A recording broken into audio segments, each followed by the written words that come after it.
Bonjour, Boker Tov. Nous allons étudier la 5e montée de Parashat Chayei-Sarah, le Chamishi, dans le cadre du Bet HaMidrash Hillel fondé à la mémoire du Rav Hillel Pevzner Zichrono Livracha. Notre étude commence au livre de Bereshit, Perek Rav Dalet, 24e chapitre, Pasuk Nun Gimel, 53e verset. Donc, la famille de Rivka accepte le mariage. Maintenant, on va assister à finalement la concrétisation de tout ça par échange de cadeaux, etc., etc. Donc, Vayotse à Eved, et le serviteur a sorti ou a fait sortir Kele Chesef, des ustensiles d'argent, Uchle Zaav, et des ustensiles d'or, Uvgadim, et des habits, des beaux habits bien sûr. Vaiten les Rivka, il les a donnés à Rivka. Ou Migdanot, et des douceurs, des fruits doux, qu'il avait amené d'Eretz Israël, Nathan Leachia ou l'Ima, il a donné à son frère et à sa mère. Donc, d'après le Rashbam, ici, c'est pas juste qu'il a donné des ustensiles en argent et en or, c'est une manière de nommer les bijoux. En vérité, il a fait la coutume de donner des cadeaux à la fiancée, puisqu'il lui a donné les Kesef, les Zahav, Uvgadim, il lui a même amené des beaux habits, alors qu'à la famille, il a donné uniquement des douceurs d'Eretz Israël, des fruits doux d'Eretz Israël. La question qui se pose tout de suite, c'est où est Bethuel, où est le papa? Tout d'un coup, on nous parle du frère de la mère. Bethuel a disparu, il va falloir attendre le prochain pasouk pour que Rashi nous explique où est-ce qu'il est passé. En attendant, Rashi nous explique où Migdanot, la chom Megadim. Megadim, ça veut dire des douceurs. Chez Ivi, Imo, il a amené avec lui Miné Perot, des sortes de fruits chez l'Eretz Israël, d'Eretz Israël. Pasuk Nun Dalet.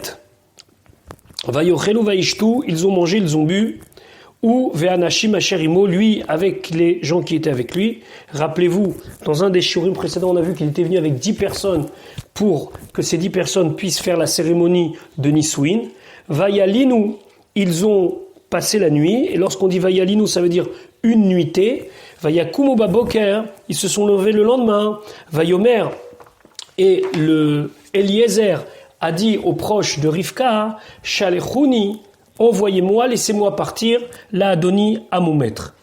Rashi nous explique Vaya Linu, Kol Lina Shebe Mikra, à chaque fois que on voit le mot Lina dans un pasouk, Linat Laila Ichat, ça veut dire une nuitée et pas plusieurs nuits.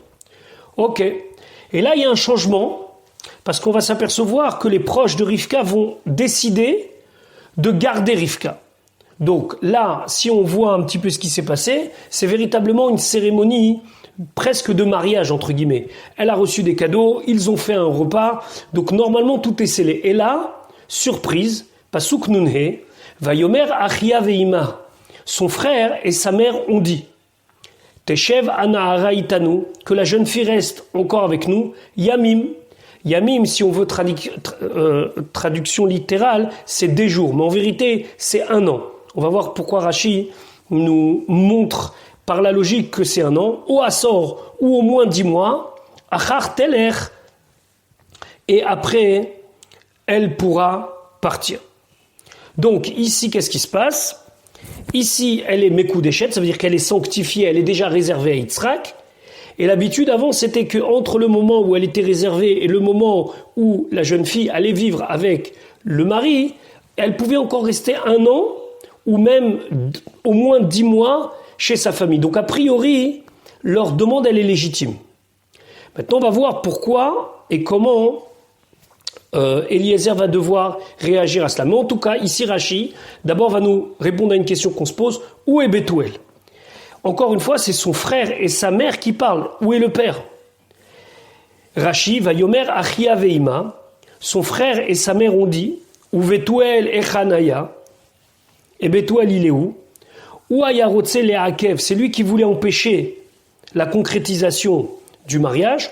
Ou Bamalach Vemito, il y a un ange qui est venu et qui l'a tué. Donc, a priori, ce qui est raconté ici dans le pasouk Nun He, c'est déjà valable pour le pasouk Nun Dalet. Et même Avant, le Nun Gimel, on parle que de son frère et de sa mère. Donc, ça rejoint un petit peu l'idée qu'on avait vue hier, selon le Baal HaTurim, qu'il avait été tué par du poison, donc peut-être pas immédiatement, mais après. Mais en tout cas, Bethuel disparaît, parce que Bethuel, c'est un vrai obstacle. C'est quelqu'un qui ne veut pas que les choses se fassent normalement. Donc, ici, on en est sûr, c'est marqué clair et net dans Rashi, on n'a pas besoin du Baal HaTurim, que Bethuel meurt, pas à ce moment-là, hein, mais juste avant. Yamim, Rashi nous explique Yamim, des jours, c'est Shana, une année. Kemo, comme c'est marqué, Yamim tie geulato. Une année, ce sera sa possibilité de rachat. Grosso modo, je vous explique le contexte. Lorsque quelqu'un, il a vendu un bien, un terrain, alors la famille de celui qui a vendu, il a 1 an pour faire une proposition de rachat. Et comment on dit ça? On dit Yamim tie geulato. Pendant 1 an, on aura la possibilité de libérer le terrain, ça veut dire de le récupérer. Donc ici, Rashi, il amène que Yamim, c'est 1 an. Chez Kach, notnim le betula zman yudbet chodesh, parce qu'on donne à la jeune fille le temps de 12 mois, les farnes atzma betarchitin, de se préparer avec des bijoux. Alors les farnes atzma, ça veut dire de gagner sa vie pour les tarchitim. En gros, c'est préparation à devenir une femme mariée. Au Asor, c'est quoi Asor? Asara chodashim, au moins 10 mois. Pas 1 an, mais 10 mois. Et là, Rashi nous explique logiquement pourquoi il est important de traduire comme ça et pas comme dans le sens le plus simple, Yamim, des jours, au Asor, ou bien 10 jours. Et Rashi l'explique. Ve'im Tomar, si tu dis Yamim Mamash, que c'est des jours vraiment, ça veut dire, quand il dit des jours, le minimum c'est 2. Au Asor, et que ça veut dire 10, alors ça c'est pas logique. Il a demandé 2, qui est peu, pour demander plus. Normalement, d'abord on demande plus et on dit au minimum. Comme ici c'est le cas, Yamim 1 an, ou au moins 10 mois. Mais si tu dis que la traduction de Yamim c'est des jours, ça veut dire 2 jours, et après tu dis Asor 10 jours, ça marche pas. C'est ce qu'il dit Rashi. Ve'im Tomar Yamim Mamash, si tu dis que c'est vraiment des jours, ça veut dire 2 jours au pluriel. En derech hamevakshim, ce n'est pas l'habitude de ceux qui ont une requête. Les vakesh d'avoir moi de demander d'abord quelque chose de petit, ve'im lo tirtse, et de dire, et si tu veux pas, ten la nous meroubamisé, donne-nous mieux que ça. Ça marche pas. Donne-nous Yamim, ça veut dire 2 jours, et sinon donne-nous 10 jours. Ça peut pas marcher comme ça. Donc Yamim, c'est 1 an, au Asor ou bien 10 mois. Pasuk Nunva, Vayomer Alem, il aura dit le serviteur, Al teacharu oti, ne me retardez pas, ne m'empêchez pas. Vachem itzliar darki, Hachem a fait réussir mon chemin. Ça veut dire quoi? Que si vous me retenez, c'est quelque part que vous vous opposez au plan divin, puisque vous-même, précédemment, vous avez reconnu que c'était d'Hachem que venait la chose. Shalichouni, laissez-moi partir, renvoyez-moi, bien sûr avec la jeune fille, Vehelecha, et j'irai la Adoni vers mon maître. Surprise, Pasuk Nun Zayin, Vayomeru, ils ont dit, ça veut dire Lavan, le frère et la mère de Rivka, Nikra la Nara, appelons la jeune fille, Venishala et Pia, et on va lui demander son avis. On va lui dire, est-ce qu'elle veut rester ou bien partir maintenant? Rashi dit, Venishala et Pia, on va lui demander son avis. Mikan, de là on apprend, chez En, Mesiim et Taisha et la Midata. On ne peut marier une femme que si elle est consentante, donc il faut lui demander. Là, Vaikreu les Rivka. Ils appellent Rivka. Vayomeru Elea, ils lui ont dit. Atelechi, est-ce que tu veux aller, ça veut dire immédiatement, Im Aishazé, avec cet homme-là, Vatomer, et elle a dit, Elech, je m'en vais. Et quand elle a dit je m'en vais, sous-entendu, Rashi va nous dire, de gré ou de force. Ça veut dire, je vous demande plus votre avis, même si vous voulez pas, je m'en vais. Vatomer, et elle a dit, Elech, je m'en vais, je partirai, me'atzmi de moi-même, ve'af imenchem rotzim, pardon, et même si vous ne voulez pas. Dans le pasuk Nuntet, on assiste au départ. Vaisha lechu, ils ont envoyé, le Targum Yonatan Ben Uziel, il dit que c'est qu'ils l'ont accompagné. Et Rivka, Chotam Rivka, leur sœur, ve'et menikta, et celle qui l'a nourrie, sa tutrice, donc elle s'appelle Dvora. On verra plus tard encore ce personnage, donc c'est pas Devoa Nevia, celle qui va vivre beaucoup plus tard, qui est une prophétesse, c'est le nom de la nourrice, de la tutrice de Rivka. Vet Evet Avram, et le serviteur d'Avram, Vet Anashav, et les gens, ça veut dire ces gens qui étaient avec lui. Pasuk Samer. Vaïvachouet Rivka, ils ont béni Rivka. Quand ils se sont quittés, ils sont arrivés à un certain endroit, ils devaient absolument chacun poursuivre sa route, eux retourner à Haran et elle suivre Eliezer direction Eretz Israël, donc ils la bénissent, Vayomeroula, ils lui ont dit, Achotenu, notre sœur, At Hayi, tu vas être, toi et ta descendance en vérité, les Halfé Revava, à des milliers et des myriades. Ve'irash Zar'er, et elle va hériter ta descendance, et Sha'ar son Av, les villes de ses ennemis. Le Midrash Rabbah, qui est amené dans Adar Zekenim, c'est un pirouche, c'est une explication qui est, d'après certains, à l'époque des Baalei Tosfot, il dit que, étant donné qu'elle a été bénie par un rachat comme Lavan, eh ben, cette bénédiction s'est transformée en malédiction puisqu'elle a été stérile suite à ça. Et on sait très bien qu'il a fallu qu'elle prie et que Yitzhak prie pour qu'il puisse avoir des enfants. Rashi nous explique At haï le alfe revava. At, toi, vezarech, et ta descendance. Tekablu ota bracha, vous allez recevoir la bracha chez Nehemar le Avraham, qui a été dit à Avraham be'ara Moria, sur la montagne de Moria. Arba arbe et zarach, que je vais multiplier ta descendance. Yehi ratson, que ce soit la volonté de Dieu, Sheye oto azera mimer velo mishacheret, que cette descendance soit de toi et pas d'une autre femme. Pasuk Samech Aleph, verset 61, Vatakom Rivka s'est levée, Venaarotea, avec ses jeunes filles, ça veut dire celles qui l'accompagnaient, sûrement des servantes, Fartir Kavna, et ils ont chevauché Halagemalim sur les chameaux. On a déjà expliqué que les chameaux c'était le moyen de se déplacer entre les villes. Vatelachna Achari Aish, elles sont parties derrière l'homme, ça veut dire derrière Eliezer. Vaikach Aeved, et le serviteur a pris et Rivka, va Yelach, et il est parti. Le Rambam souligne pourquoi on a besoin à la fin du pasouk de dire Vaikach Aeved et Rivka va Yelach, que le serviteur il a pris Rivka et il est parti. Mais on l'a déjà dit précédemment qu'elle s'est levée, elle et toutes ses servantes, et ils sont partis. Pourquoi? Alors le Ramban, le Nachmanide explique, il a pris soin d'elle particulièrement. Ça veut dire il l'a pas laissé se mettre avec tout le monde. Il était vraiment à côté d'elle, qu'il l'a pas lâché une minute pour être sûr que la mission va être accomplie jusqu'à la fin.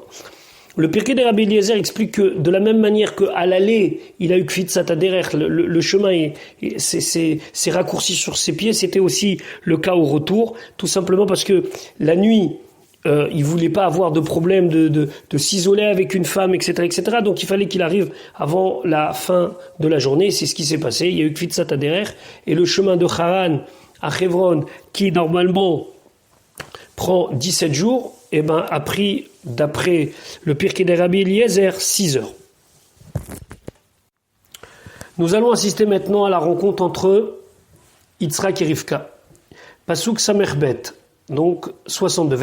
Veyitzhak ba Yitzhak revenait, Mibo, son voyage, Be'er la Chayroui, dans un endroit qui s'appelle Be'er la Chayroui, le puits de la Chayroui. Ça doit tout de suite vous rappeler une histoire qu'on avait déjà étudiée précédemment, au Perek Tetzain, au chapitre 16, c'est l'endroit où Agar a eu l'apparition d'un malach, d'un ange qui a béni Ishmaël. Donc il revenait de là-bas, on verra pourquoi. Veo Yoshev, et lui, Yitzhak, il était installé principalement, Beretz Hanegev, dans le sud, mais pas très loin de ce puits-là. Mibo Ber la Chayroi, Rashi nous explique, chez Alach, il est parti, les Avi Agar, ramener Agar, les Avram à Avram Aviv, à Avram son père, chez Isaïna, afin qu'il se marie en deuxième noce avec elle. Elle ne s'appellera pas Agar, elle s'appellera Ketura. Yoshev Beretz Hanegev, il était installé dans le sud, Karov Leotober, proche de ce puits-là. Chez Neymar, comme c'est marqué, Vaïssa Misham Avram Artsa Anegev. Il a voyagé là-bas, Avram vers la terre du sud. Vaïeshev Ben Kadesh ou Ben Shur. Il s'est installé parmi tous les voyages qu'il a fait entre Kadesh et Shur. Et Sham, Aya, Aber, et Rashi nous dit que c'était là-bas aussi qu'il y avait ce puits. Chez Neymar, comme c'est marqué, Ine Ben Kadesh ou Ben Bared. Ce puits se situait entre Kadesh et Bared c'est l'autre nom de Shur. Pasuk, Samer Gimel, Vayetse Yitzhak, et Yitzhak sortait la soir Bassadeh pour parler dans les champs. Alors c'était pas pour parler dans les champs, mais c'était pour prier. Il avait l'habitude, lorsqu'il voyageait, de se mettre un petit peu de côté dans les champs pour pouvoir prier calmement. Lifnot Erev, lorsque le soleil, lorsque la nuit s'apprêtait à venir, lorsque le soleil se couchait. La Gemara a dit que de là on a appris que Yitzhak nous a institué la tfila de Mincha, la prière de Mincha, c'est-à-dire le fait de prier en fin de journée avant la tombée de la nuit, dans l'après-midi. C'est pas vraiment la tfila comme nous on l'a dit, mais ce sujet-là de prier dans l'après-midi. Vaïssa Enav, il a levé ses yeux, Vaïar, et il a vu. Veine Gemalim Baim, il a vu qu'il y avait des chameaux qui venaient. La Souar Rashi nous dit, la Shon Tefila, c'est une prière. Comme c'est marqué, Yishpor Sicho, il déversera Sicho. Alors c'est pas sa conversation, mais c'est sa Tefila. Donc ici, Yitzhak qui prie, et là, Rivka le remarque tout de suite. Pasuk Samer Dalet, verset 64, Vatissa Rivka. Rivka lève est née à ses yeux. Je vous rappelle qu'elle est sur un chameau, donc elle voit un petit peu plus loin que par exemple Eliezer qui était en bas du chameau près de Rivka pour la conduire. Donc elle élève ses yeux, va terrer et Yitzhak. Et là elle voit Yitzhak. Qu'est-ce qu'elle voit chez Yitzhak? Elle voit cette magnificence, cette beauté. Va terrer et Yitzhak. Elle voit Yitzhak va tipol mais à la gamale. Elle tombe du chameau. Rashi va nous dire ne vous inquiétez pas, elle n'est pas vraiment tombée à terre, elle a juste basculé sur le côté du chameau.